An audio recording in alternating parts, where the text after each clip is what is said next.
Hey guys, this is Max and Passion, This is Be Humble.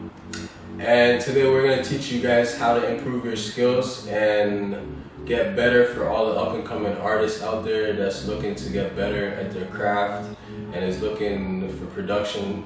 So today we're going to start off with just the production. So pretty much what would you start off with if you're just going to make a beat, like drum wise, like the instruments?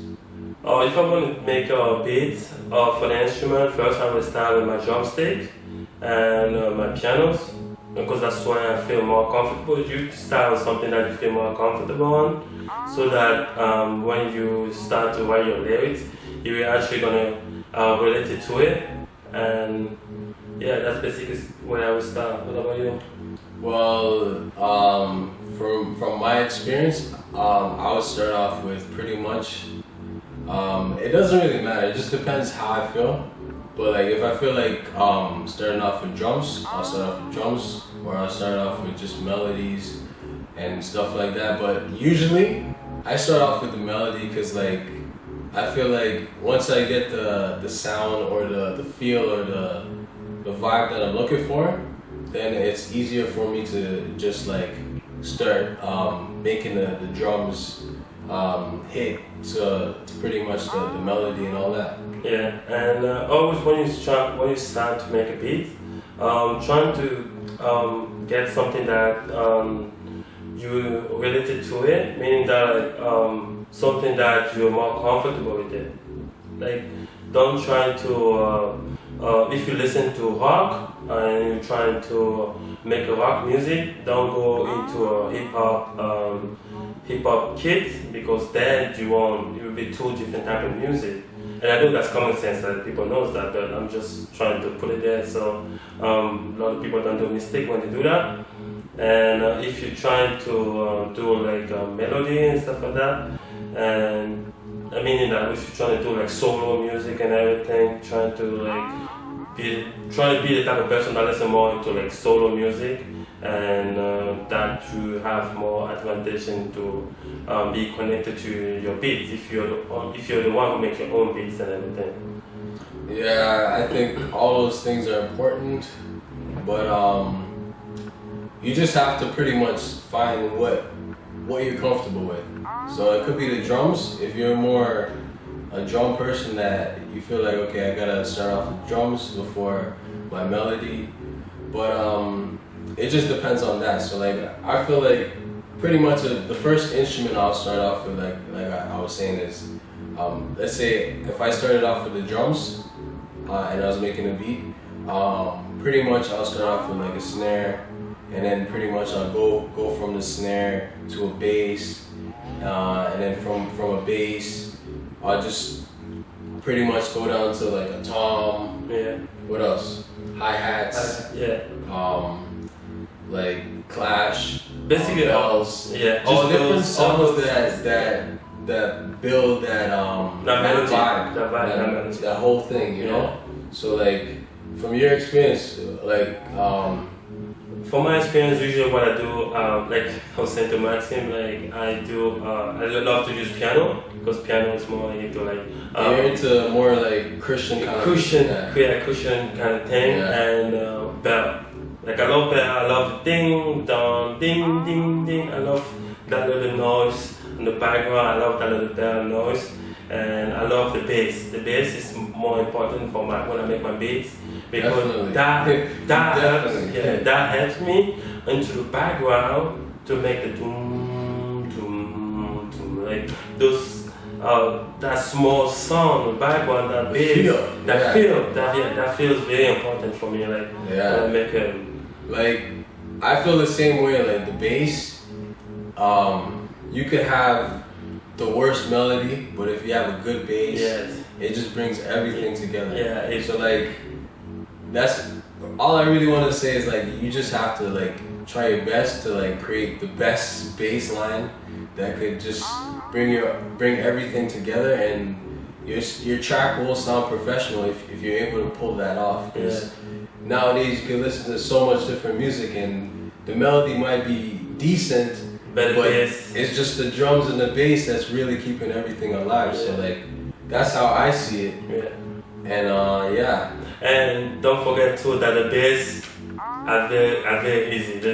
Like to all the instruments that you're gonna be putting together, the bass is very easy. That you can just make the bass out of, any type of good bass in the song with any type of bass. Like you can just make it looks very nice. And don't forget too on the tempo too. The tempo is very important. And if you want to do like let's say hip hop one, you need to use the tempo 100 because on that tempo 100, it's between 90 and 100, no more than that. Because usually when you use more than that, it will be more into like fast tempo. Like 100 is more into like a middle tempo, it's more like into going to the flow and everything. 75, yes. 65 R&B, to 75 is yeah. R&B and 85 is R&B. And I gotta go back to the bass part, but I have one thing. When you guys are making your bass, try and like once you make your bass line, how I start off with my stuff is like I'll use a snare. I'll start making I'll add the snare, and then pretty much I'll make my bass line, and then I'll copy my bass line. Then I'll make my kicks go along with my bass line, so everything is pretty much neutral, you know. So everything's working together. So pretty much that's a good tip for you guys out there, to always layer your drums, but always take your bass line and make it the same as your kicks, that everything sounds like it's going in flow. Not your kicks, not one of your kicks are off or all those issues, you know. So like through my experience, that's what I really learned, and it makes everything just go smooth. The flow of like creating a beat and all that, it just goes faster when you do that. Max Passion is actually right about that, because the beats, the kick and the bass is very important, because those two, when you put them together, you have to make sure that they go on the same flow and the same tempo. Because if one just move a little bit faster than the other one, your whole melody, your whole beats will be muddy. Yeah, you don't want that. Yeah, you don't want that. You don't want that sound. You don't want that. Just that. Those are easy things, but they're very important on your beats. Yep. And pretty much like later on in our other videos to come, we're gonna like show you guys how to like actually go about making your bass line align with your kicks and all that. And so we're gonna give you guys more like details and like more info on that later on. So like pretty much that's what I want to say right now.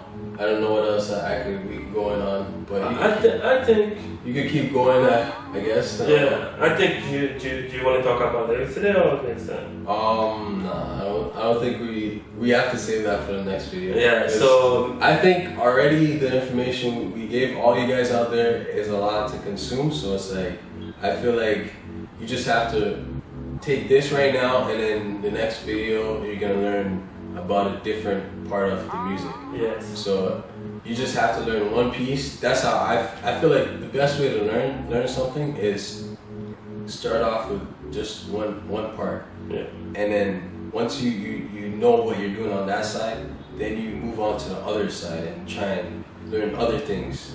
And now you know a lot of things, and now when you add them all together, it's like it's crazy how you do things, you know. So like things will, I don't know.